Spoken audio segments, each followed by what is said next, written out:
إن الحمد لله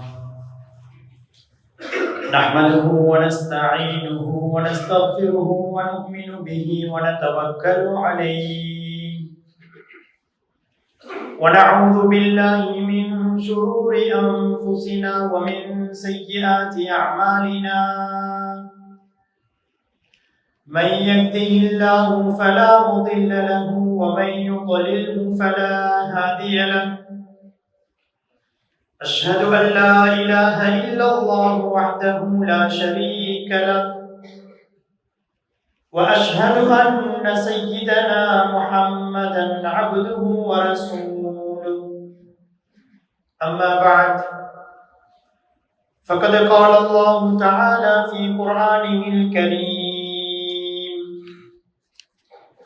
أعوذ بالله من الشيطان الرجيم بسم الله الرحمن الرحيم إن أول بيت وضع للناس للذي ببكة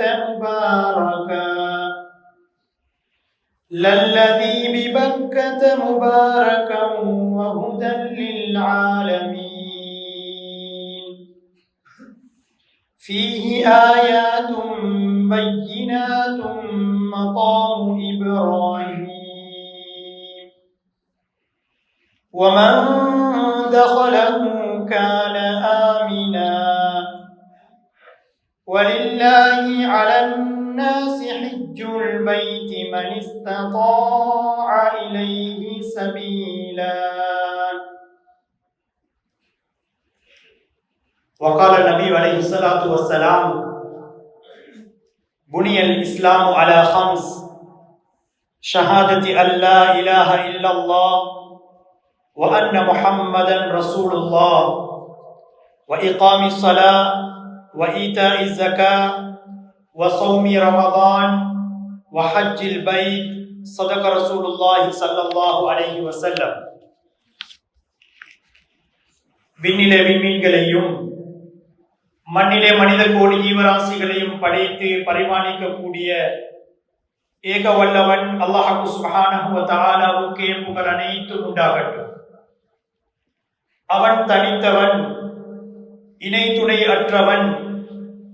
அவனுக்கு நிகராக இந்த உலகத்திலே வணங்கப்படுவதற்கு தகுதியானவன் வேறு யாரும் கிடையாது என்று சாட்சி கூறியவனாக சலாத் என்னும் கருணையும் சலாம் என்னும் ஈரேற்றமும் என் உயிரிலும் மேலான முஹம்மதே முஸ்தபா அஹ்மதே கரீம் தாஜுல் மதீனா முஹம்மத் ஸல்லல்லாஹு அலைஹி வஸல்லம் அன்னவர்களின் மீதும் அவர்களது வாழ்க்கை வழிமுறைகளை எடுத்து நடந்த உத்தம சஹாபாக்கள், தாபிஊன்கள், தபஅ தாபிஈன்கள், சாலிஹூன்கள், நல்லடியார்கள் அனைவர் மீதும் என்றென்றும் உண்டாவதாக. புனித ஜுமாவுடைய கடமை நிறைவேற்ற வந்திருக்கும் அல்லாஹ்வின் நல்லடியார்களே, அன்புக்குரிய சகோதரர்களே, இந்த உலகத்திலே வாழக்கூடிய சந்தர்ப்பத்திலே அல்லாஹ் சுப்ஹானஹு வ தஆலா எந்த விடயங்களை எல்லாம் எங்களுடைய வாழ்க்கையிலே எடுத்து நடக்க வேண்டும் என்று எங்களுக்கு ஏவி இருக்கின்றானோ அப்படியான விடயங்கள் அனைத்தையும் எங்களுடைய வாழ்க்கையிலே எடுத்து நடந்து கொள்ளும்படியும், மேலும் எவைகளை விட்டும் தவிர்த்து கொள்ள வேண்டும் என்று அல்லாஹ் தஆலா தடை கட்டளை விதித்திருக்கின்றானோ அப்படியான விடயங்களை விட்டும் முற்றுமுழுதாக தவிர்த்து கொள்ளும்படி முதலாவது அடியேனுக்கும் அப்பால் உங்கள் அனைவருக்கும் தக்வாவை கொண்டு வசியத்தும் நசீஹத்தும் செய்து கொள்கின்றேன். அல்ஹம்துலில்லாஹ். அன்புக்குரிய அல்லாஹ்வின் நல்லடியார்களே, அன்பு சகோதரர்களே, அல்லாஹ் தஆலா எங்களை அவரிடத்திலே கண்ணியப்படுத்தப்பட்ட மாதங்கள் என்று சொல்லப்படக்கூடிய 4 மாதங்களில் ஒன்றான இந்த துல்காதாவுடைய மாதத்திலே ஜுமாவுடைய கடமை நிறைவேற்றுவதற்காக ஒன்று சேர்த்திருக்கிறார். துல்காதா மாதம் என்பது எங்களுக்கு தெரியும். இது அஷ்ஹுரும் மஅலூமாத், ஹஜ்ஜுடைய மாதங்கள் என்று சொல்லப்பட்ட அந்த 3 மாதங்களில் ஒன்று. ஷவ்வால், துல்காதா, துல்ஹிஜ்ஜா என்று சொல்லப்படக்கூடிய ஹஜ்ஜுடைய மாதங்களிலேதான் இந்த துல்காதாவுடைய மாதம் வருகின்றது. இந்த மாதத்தை பொறுத்தவரையிலே இதனுடைய கடைசி பகுதியிலே நாம் இருந்து கொண்டிருக்கின்றோம். எம்முடைய நாட்டில் இருந்தும் புனித ஹஜ்ஜுடைய கடமையை நிறைவேற்றுவதற்காக கிட்டத்தட்ட 3500க்கும் மேற்பட்ட ஹாஜிகள் அந்த ஹஜ்ஜுடைய கடமையை நிறைவேற்ற பயணம் செய்திருக்கின்றார்கள். அல்லாஹு தஆலா தற்போது பயணித்திருப்பவர்கள், அதற்காக நியத்து வைத்திருப்பவர்கள், அவர்களுடைய ஹஜ்ஜுகளை பரிபூரணமான, மக்பூலான, மப்ரூரான ஹஜ்ஜுகளாக ஆக்கி வைப்பானாக. அன்புக்குரிய அல்லாஹ்வின் நல்லடியார்களே, அல்லாஹு தஆலா இந்த ஹஜ்ஜுடைய கடமையை இந்த உலகத்திலே யாரெல்லாம் வசதி வாய்ப்போடு இருக்கின்றார்களோ அப்படியானவர்களுக்கு இந்த ஹஜ்ஜுடைய கடமையை கடமையாக ஆக்கி வைத்திருக்கின்றார். ஹஜ்ஜுடைய அந்த மாதங்கள் இந்த மாதத்திலே தனக்காகவும் தன்னுடைய குடும்பத்தார்கள் இவர்களுடைய செலவு போக ஒருவரிடத்திலே ஹஜ்ஜுக்கான பணம் இருக்குமாக இருந்தால் அவர்கள் அந்த ஹஜ்ஜுடைய கடமையை கட்டாயமாக நிறைவேற்ற வேண்டும். ஹஜ்ஜுடைய கடமையை நிறைவேற்றுவதற்காக நாம் ஒவ்வொருவரும் எங்களுடைய உள்ளத்தால் ஆசை வைக்க வேண்டும். அதற்காக 20 லட்சம் 25 லட்சம் ரூபாய் செலவு போகுமாக இருந்தால் அல்லாஹ்விடத்திலே நாம் எப்போதும் துஆ செய்ய வேண்டும். யா அல்லாஹ், எனக்கு ஹஜ்ஜுடைய பாக்கியத்தை தந்துடுவாயாக. யா அல்லாஹ், எனக்கும் என்னுடைய குடும்பத்துக்கும் உன்னுடைய அந்த இல்லத்தை தரிசிக்கக்கூடிய ஒரு பாக்கியத்தை தந்துடுவாயாக என்று எப்போதும் நாம் உள்ளத்தால் அல்லாஹ்விடத்திலே துஆ செய்து கொண்டே இருக்க வேண்டும். ஏனென்றால் அந்த ஹஜ்ஜுடைய கடமையிலே யார் அந்த ஹஜ்ஜுக்கு போக வேண்டும் என்று ஆசை வைக்காமல் யார் இருக்கின்றார்களோ, உண்மையாக எந்த ஒரு இறை விசுவாசிகளும் எந்த ஒரு முஃமின்களும் அப்படியான ஆசை இல்லாதவர்களாக இருக்க மாட்டார்கள். நாம் ஒவ்வொருவரும் ஆசை வைக்க வேண்டும், உள்ளத்திலே அல்லாஹ்விடத்திலே துஆ செய்து கொண்டே இருக்க வேண்டும், அந்த ஹஜ்ஜுடைய பயணத்தை எனக்கு நசீபாக்க வேண்டும் என்று. இமாம் கஸாலி ரஹ்மத்துல்லாஹி அலைஹி அவர்கள் தன்னுடைய இஹ்யாவுடைய கிதாபிலே அவர்கள் எழுதி காட்டுகின்றார்கள், யாருக்கு ஹஜ்ஜுடைய அந்த கடமையை நிறைவேற்ற வேண்டும் என்று உள்ளத்திலே ஆசை கூட இல்லையோ அப்படியானவர்களுடைய ஈமான் சந்தேகத்துக்குரியது என்பதை இமாம் கஸாலி ரஹ்மத்துல்லாஹி அலைஹி அவர்கள் ஒரு இடத்திலே சொல்லி காட்டுகின்றார்கள். அல்லாஹ்வை நம்பியிருக்கக்கூடிய நாம், ஈமான் கொண்டிருக்கக்கூடிய நாம், இந்த உலகத்திலே முதலாவதாக நிர்மாணிக்கப்பட்ட அல்லாஹ்வுடைய இல்லம் தான் கஅபத்துல்லாஹ். முதலாவதாக நிர்மாணிக்கப்பட்ட இல்லம் கஅபத்துல்லாஹ். அந்த கஅபாவை தரிசிக்கக்கூடிய பாக்கியத்தை அல்லாஹ்விடத்திலே நாம் எப்போதும் கேட்டுக்கொண்டே இருக்க வேண்டும். வசதி படைத்தவர்கள் நாம் இன்று சமூகத்திலே பார்க்கின்றோம், எல்லோருக்கும் செல்வதற்கு முடியாது. எத்தனையோ மல்டி மில்லியன்கள் வாழ்ந்து கொண்டிருக்கின்றார்கள். ஆனால் இன்னும் ஹஜ்ஜுடைய அந்த கடமையை நிறைவேற்றாமல் இருக்கக்கூடியவரையும் நாம் சமூகத்திலே பார்க்கிறோம். அல்லாஹ்வுடைய தௌஃபீக் அதற்கு வேண்டும். இன்று நாம் பார்க்கின்றோம், எங்களுடைய சமூகத்திலே எத்தனையோ பேர் ஏழை என்று கூட அவர்களை பார்க்கின்றார்கள், வசதியற்றவராக இருக்கின்றார்கள். ஆனால் அல்லாஹ் தஆலா அவர்களுக்கு அந்த ஹஜ்ஜுடைய பாக்கியத்தை கொடுத்திருக்கின்றார். அது அல்லாஹ்வுடைய தௌஃபீக் மூலமாக அவருடைய முதலாவது இறை இல்லம் இந்த உலகத்திலே நிர்மாணிக்கப்பட்டது. அதற்கு போவதற்கான ஆயத்தங்களை நாங்கள் மேற்கொள்ள வேண்டும். யாரெல்லாம் நியத்து வைத்து போவதற்கு இருக்கின்றார்களோ அவர்களுக்கு அல்லாஹ் தஆலா பரிபூரணமான ஆரோக்கியத்தை கொடுத்தருள்வானாக. அன்புக்குரிய இஸ்லாமிய சகோதரர்களே, அல்லாஹ்வின் நல்லடியார்களே, அல் குர்ஆனிலே அல்லாஹ் தஆலா சொல்லி காட்டுகின்றான், இன்ன அவ்வல பைத்தி உதிஅ லின்னாஸ் லல்லதி பிபக்கத முபாரக்கன் வஹுதல் லில் ஆலமீன். முதலாவதாக உலகத்திலே கட்டப்பட்ட வீடு, இறை இல்லம், அது அல்லாஹ்வுடைய அந்த காபத்துல்லாஹ் என்பதை அல் குர்ஆன் எங்களுக்கு சொல்லி காட்டுகின்றது. அலி இப்னு அபீ தாலிப் ரலியல்லாஹு அன்ஹு சொல்கின்றார்கள், உலகத்தில் ஏராளமான கட்டிடங்கள் அந்த கால பகுதியில் இருந்திருக்கு. ஆனால் அல்லாஹ்வை துதி செய்வதற்காக கட்டப்பட்ட முதலாவது இடம்தான் இந்த காபத்துல்லாஹ் என்பதை அலி இப்னு அபீ தாலிப் ரலியல்லாஹு அன்ஹு அவர்கள் சொல்லி காட்டுகின்றார்கள். அந்த காபத்துல்லாஹ்வாக இருக்கலாம், ஃபீஹி ஆயாத்துன் பையினாத், அங்கிருக்கக்கூடியவைகள் அனைத்தும் காபத்துல்லாஹ்வா இருக்கலாம், அதை சூழ இருக்கக்கூடிய அனைத்தும் அல்லாஹ் தஆலாவுடைய அத்தாட்சிகள். அதை நாம் நேரில் சென்று பார்க்க வேண்டும். காபத்துல்லாஹ் அது அல்லாஹ்வுடைய அத்தாட்சி. ஃபீஹி ஆயாத்துன் பையினாத் மகாமு இப்ராஹிம், இப்ராஹிம் அலைஹிஸ்ஸலாத்து வஸ்ஸலாம் அவர்கள் தான் அந்த காபாவை கட்டினார்கள். கட்டக்கூடிய நேரத்திலே அவர்கள் எதிலே நின்று கட்டினார்களோ அதுதான் அந்த கல்லுதான் மகாமு இப்ராஹிம். இதையும் அல்லாஹ் தஆலா சொல்கிறான், இதுவும் அல்லாஹ்வுடைய அத்தாட்சி. அந்த அச்சாட்சிகளை நாம் கண்ணால் பார்க்க வேண்டும். அந்த அத்தாட்சிகளை நாம் கண்ணியப்படுத்த வேண்டும். காபத்துல்லாஹ், அதில் இருக்கக்கூடிய ஹஜருல் அஸ்வத், ஹதீம் என்று சொல்லப்படக்கூடிய ஹிஜ்ரே இஸ்மாயிலுடைய அந்த பகுதி, மகாமு இப்ராஹிம், மீசாப் என்று சொல்லப்படக்கூடிய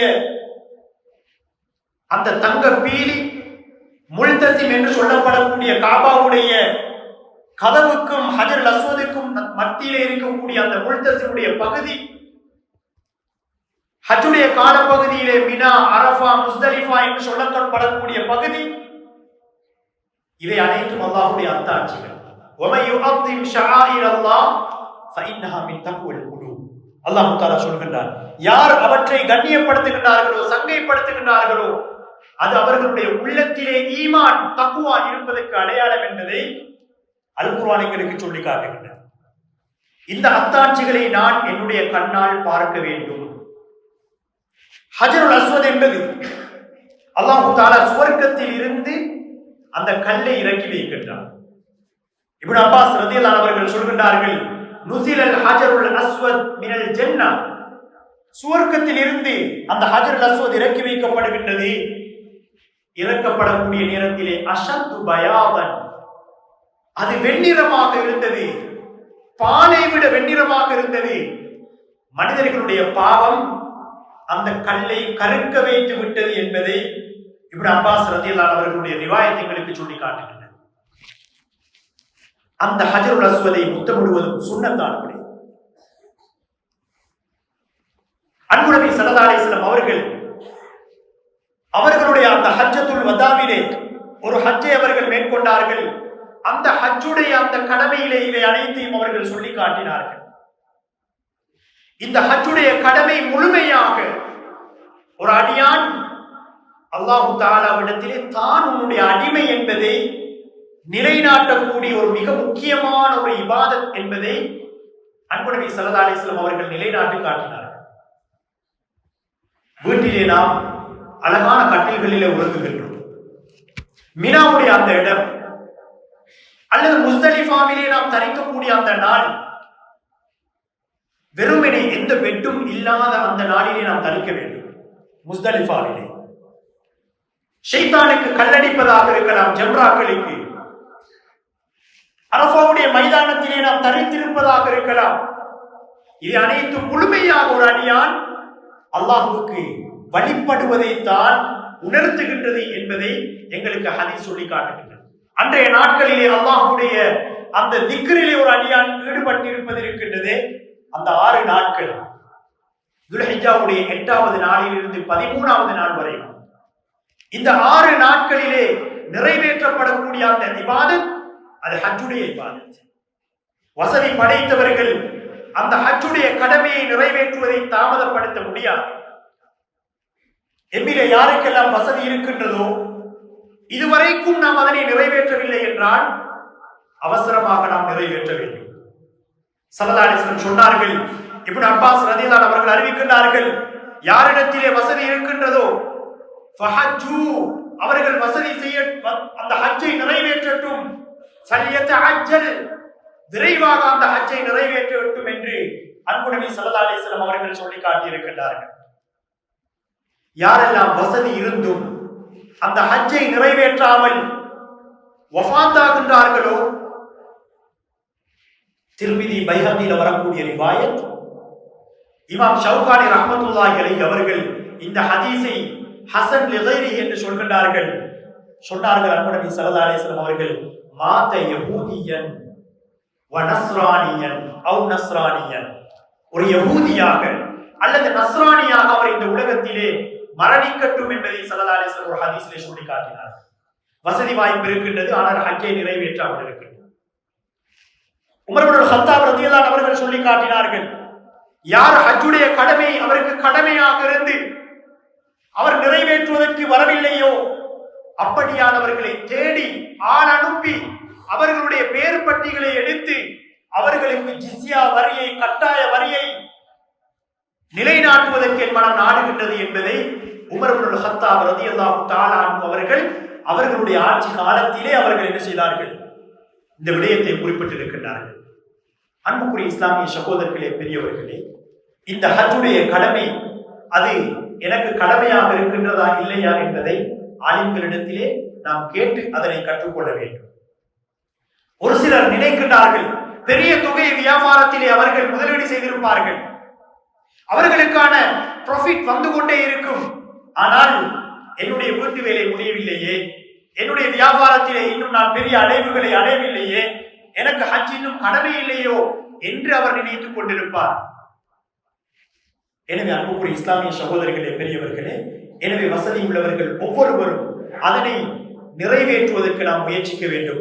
அல் குர்ஆனுடைய வசனம், யார் அதனை மறுக்கின்றார்களோ, யார் அதனை நிறைவேற்றுவதற்கு மறுக்கின்றார்களோ, அப்படியானவர்கள் ஒரு சில போதும் குஃப்ரின் பக்கம் விட்டு செல்லும் என்பதையும் அல் குர்ஆனுடைய வசனம் எங்களுக்கு சொல்லி காட்டுகின்றது. எனவே அல்லாஹ் தஆலா நம் அனைவருக்கும் அந்த ஹஜ்ஜுடைய பாக்கியத்தை தந்தருள்வானாக. அன்புக்குரியவர்களே, நாம் எதிர்நோக்கி இருக்கக்கூடிய மிக முக்கியமான நாட்கள் எங்களை வந்து கொண்டிருக்கின்றது. அதுதான் துல்ஹிஜ்ஜாவுடைய ஆரம்ப 10 நாட்கள். அல் குர்ஆனில் அல்லாஹ் தஆலா சத்தியம் செய்து சொல்லக்கூடிய நாட்கள். வல் ஃபஜ்ர் வலயாலின் அஷ்ர், 10 இரவுகள் என்பது இப்னு அப்பாஸ் ரலியல்லாஹு அன்ஹு அவர்கள் தஃசீர் செய்கின்றார்கள். அந்த 10 இரவு என்பது அது துல்ஹிஜ்ஜாவுடைய ஆரம்ப 10 நாட்கள். சில உலமாக்கள் சொல்கின்றார்கள், அந்த 10 நாட்களுக்கு ரமதானுடைய கடைசி 10க்கு எப்படி சிறப்பு இருக்கின்றதோ அப்படியான ஒரு சிறப்பு இருக்கின்றது என்பதை உலமாக்கள் தெளிவுபடுத்துகின்றார்கள். இந்த 10 நாட்களிலும் மிக முக்கியமான இபாதத்துகள் இருக்கின்றன. 9 நாட்களும் தொடராக நோன்பு பிடிப்பது, இதுவும் மிக முக்கியமான ஒரு சுன்னத். ஸல்லல்லாஹு அலைஹி வஸல்லம் அவர்கள் 9 நாட்கள் நோன்பு பிடித்தார்கள் என்பதை அவர்களுடைய மனைவிமார்களில் ஒருவர் அந்த ஹதீஸை அறிவிப்பு செய்கின்றார்கள். அதிலும் குறிப்பாக 9வது நாள், துல்ஹிஜ்ஜாவுடைய 9வது நாள், அது அரஃபாவுடைய நாள். அந்த நாளில் நோன்பு நோன்பதையும் இஸ்லாம் எங்களுக்கு சுன்னத்தாக்கி வைத்திருக்கின்றது.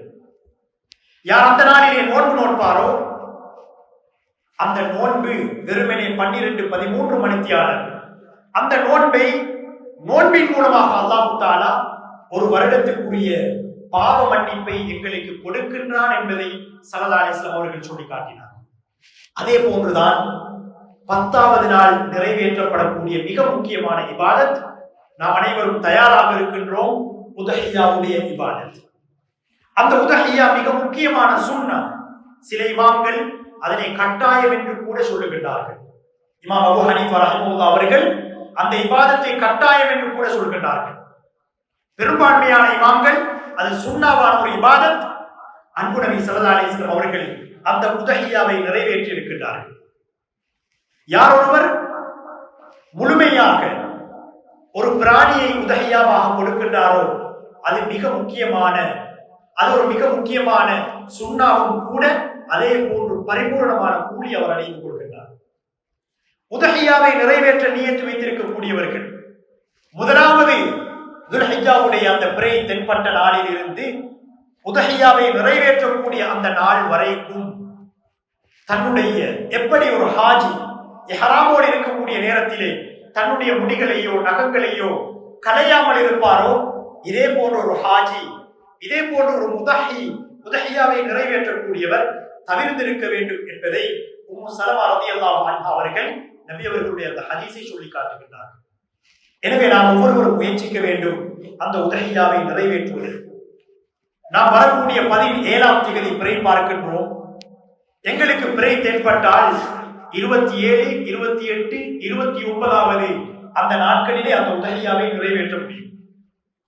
இல்லை, எங்களுக்கு 18வது நாள் தான் முதலாவது பிறையாக இருந்தால் 28, 29வது நாளிலே எங்களுக்கு அந்த உதஹியாவை நிறைவேற்றுவதற்கு முடியுமாக இருக்கின்றது.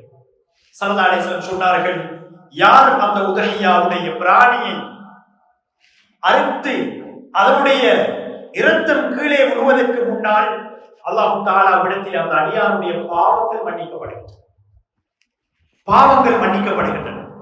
எம்முடைய நோக்கம் அந்த நாட்களிலே இறைச்சிகளை சாப்பிடுவது மாத்திரமில்லை, அல்லாஹ் தஆலா விடத்திலே அவன் விரும்பக்கூடிய அடியார்களாக நாம் மாற வேண்டும். அதுதான் இந்த இபாதத்தினுடைய நோக்கம். அந்த நாட்களிலே அனைவரும் சந்தோஷமாக இருக்க வேண்டும். ஐயாமு அக்லின் வ ஷுர்பின் சொன்னார்கள் ஸல்லல்லாஹு அலைஹி வஸல்லம் அவர்கள். அந்த நாட்கள் 11, 12, 13, 10வது நாட்கள் ஐயாமு அக்லின் வ ஷுர்பின். எந்த ஒரு வீட்டிலும் எந்த ஒரு ஏழை எளியவர்களும் தேவையுடையவர்களும் சாப்பாட்டுக்கு சிரமப்படக்கூடியவர்களாக இருக்கக்கூடாது. அந்த நாட்களே ஐயாமு அக்லின் வ ஷுர்பின்.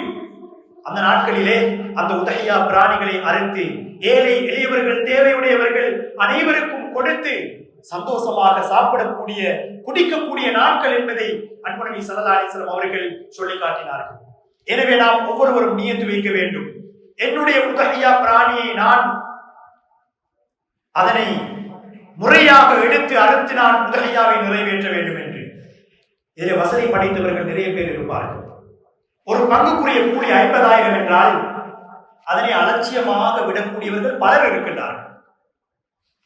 சொன்னார்கள் ஸல்லல்லாஹு அலைஹி வஸல்லம் அவர்கள், வசதி இருந்தும் மல்லஹு ஸஅத்துன் வலம் யுதஹி, ஒருவர் வசதி இருந்தும் அந்த உதஹியாவை அவர் நிறைவேற்றவில்லை என்றால் ஃபலா யக்ரபன்ன முஸல்லானா, அவர் எங்களுடைய மஸ்ஜிதுக்கு கூட நெருங்க வேண்டாம் என்று ஸல்லல்லாஹு அலைஹி வஸல்லம் அவர்கள் சொன்னார்கள், சொல்லி காட்டினார்கள். எதற்காக? அந்த இபாதத்தை அவர்கள் மிக முக்கியத்துவம் கொடுத்தார்கள். சுன்னாவாக இருந்தாலும் அந்த நாட்களிலே நிறைவேற்றுவது மிக முக்கியமான ஒரு இபாதத்தாக இருந்து கொண்டிருக்கின்றது. எனவே நாம் கூட்டாகவோ தனியாகவோ அந்த இபாதத்துக்களை சரியான முறையிலே நிறைவேற்றுவதற்கு நாம் ஒவ்வொருவரும் ஆயத்தமாக வேண்டும். வீட்டிலே தந்தை இருக்கின்றார், மகன்மார் இருக்கின்றார்கள், அனைவரும் சேர்ந்து ஒரு குர்பானிலே சேர்வது அல்ல. ஒவ்வொருவரும் வசதி இருப்பதாக இருந்தால் தனியாக கொடுப்பதற்கு ஒவ்வொருவரும் நாம் முயற்சிக்க வேண்டும். அந்த நாட்களிலே அரசாங்கம் சொல்லக்கூடிய அந்த வழிமுறைகளையும் அந்த சட்டதிட்டங்களையும் ஏற்று நாம் நடக்க வேண்டும். இது விடயமாக தொடராக அகில இலங்கை ஜம்மியத்துல் உலமாவும் வழிகாட்டிக் கொண்டிருக்கின்றது. எந்த நாட்களிலே கொடுக்க முடியும், எந்த நாட்களிலே தவிர்த்திருக்க வேண்டும், நிறைவேற்றக்கூடிய நேரத்திலே மார்க்கம் சொல்லக்கூடிய அந்த வழிகாட்டல் பொதுவான வழிகாட்டல்கள் என அந்த வழிகாட்டல்களை எங்களுக்கு சொல்லித் தருகின்றார்கள். அந்த அடிப்படையிலே அதனை நிறைவேற்றுவதற்கு எல்லாம் வல்ல அல்லாஹ் தஆலா நம் அனைவருக்கும் தௌஃபீக் செய்வானாக. யா அல்லாஹ், எங்களுடைய பாவங்கள் அனைத்தையும் மன்னித்திருவாயாக. யா அல்லாஹ், எங்களுடைய பெற்றோர்களுடைய பாவங்கள் அனைத்தையும் மன்னித்திருவாயாக. யா அல்லாஹ், புனித ஹஜ்ஜுடைய கடமையை அழகான முறையிலே நிறைவேற்றுவதற்கு நம் அனைவருக்கும் தௌஃபீக் செய்வாயாக. யா அல்லாஹ், வரக்கூடிய அந்த 10 நாட்களிலும் சிறப்பான அந்த அமல்களை கொண்டு அலங்கரிக்க தௌஃபீக் செய்வாயாக. அந்த உதஹியாவுடைய இபாதத்தை எங்களில் ஒவ்வொருவருக்கும் நிறைவேற்றுவதற்கு வசதி வாய்ப்பை தந்திருவாயாக. அதற்கான அனைத்து ஏற்பாடுகளையும் செய்து தந்திருவாயாக. எங்களுடைய அந்த உரிமைகளை நிறைவேற்றுவதற்கு எல்லா பக்கங்களிலும் சாதகமான முடிவுகளை எங்களுக்கு தந்தருவாயாக. யா அல்லாஹ், எங்களுடைய மௌத்துடைய சந்தர்ப்பத்தை லேசாக்கிடுவாயாக. எங்களுடைய பெற்றோர்களுக்கு மஃபிரத் செய்துவாயாக. وآخر دعوانا أن الحمد لله رب العالمين.